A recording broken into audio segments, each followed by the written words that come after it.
Okay, so I am glazing my little phone amplifier, and I'm just doing a regular glaze on this part because I hadn't underglazed it. This underglazed area needs clear glaze, but I just wanted to show you wherever you have a broken piece, you want to glaze all of your stuff, which I haven't glazed the back yet, but you don't want to glaze the part that has to glue back together.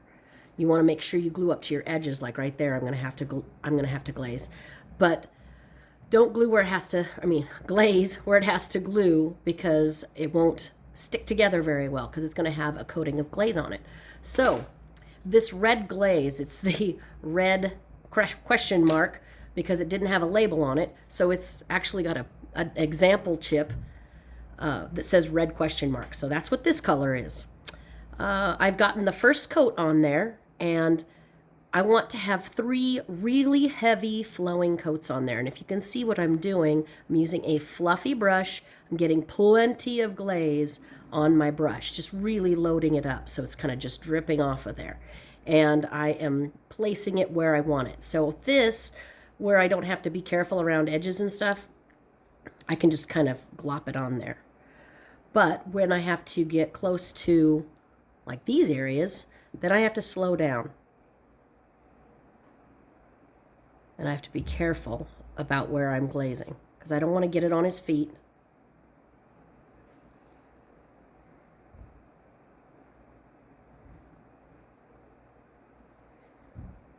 And I want to move that glaze around really easily. So that's what a flowing coat is. It just flows right off the brush. I don't have to work real hard to get it on the object. And I dip in pretty often because I want to make sure I have plenty of glaze.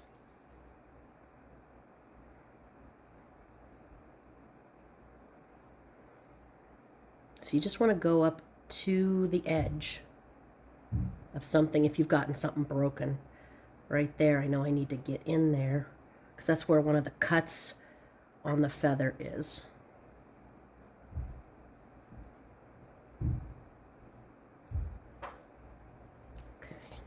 And then this dusty looking area, you can tell that's the area I haven't glazed yet because it's dry.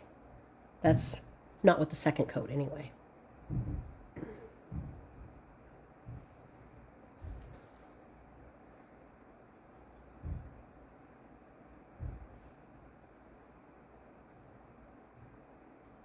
Okay, then the inside.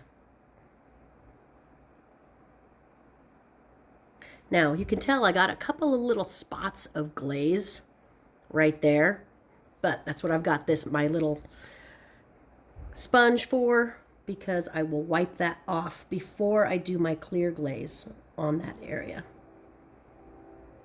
Because I keep bumping it when I reach in there. I could probably try to do it this way. Let's see if it works this way.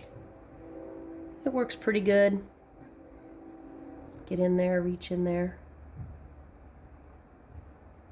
Actually, it works really good. So I think reaching in, as long as you're really careful about where you're putting your glaze, you should be good. A little bit right there. And then I have a tongue in there that I need to paint or glaze red. So just really careful. Get my edges.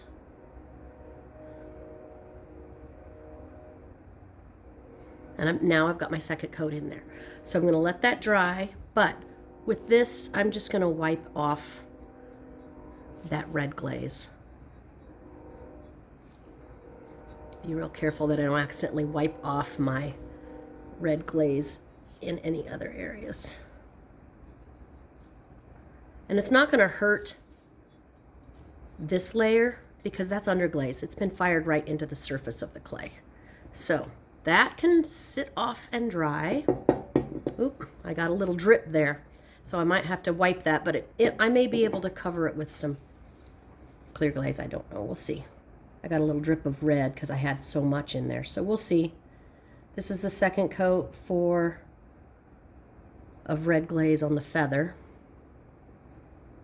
that I broke. Those kind of small things are really delicate. Okay, I'm getting a little bit there, but I can wipe that off.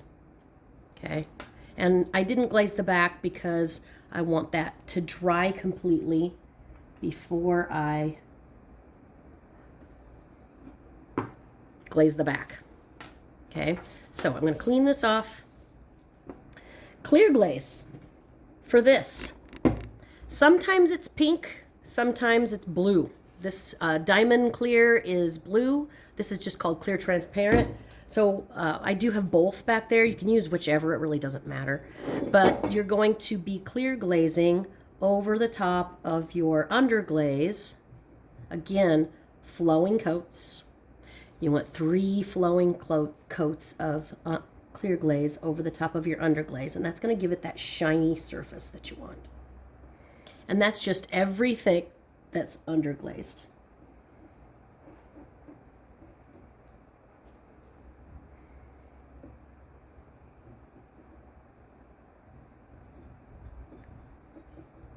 Make sure you've got a good amount on your brush. And again, this is a nice big fluffy brush. I have a smaller fluffy brush for my red just because I don't want it to get over parts that are underglazed. So I have a smaller brush, but large areas like this, you can just use a big brush. And I'm doing it right on the table because I can wipe the table off.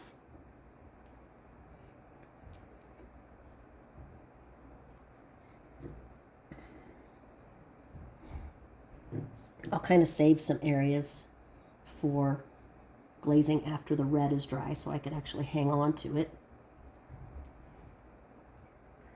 It's like I can't glaze inside of his mouth yet because that red is drying in there. So that's basically what we're going to be doing. That's the first coat. I'm going to let that dry. And I can go work on something else while that first coat is drying. You've got several projects that you can work on while your first coats are drying. Just keep track. You don't want to have coats of glaze that you haven't counted because you want only 3 coats. Now, red, you could probably put 4 coats on there and it wouldn't cause a problem. But if you get too much glaze on, it starts to drip off of your project while it's in the kiln, and then you have all these bumps of glaze. Sorry for the interruptions, but could Elizabeth Kivick please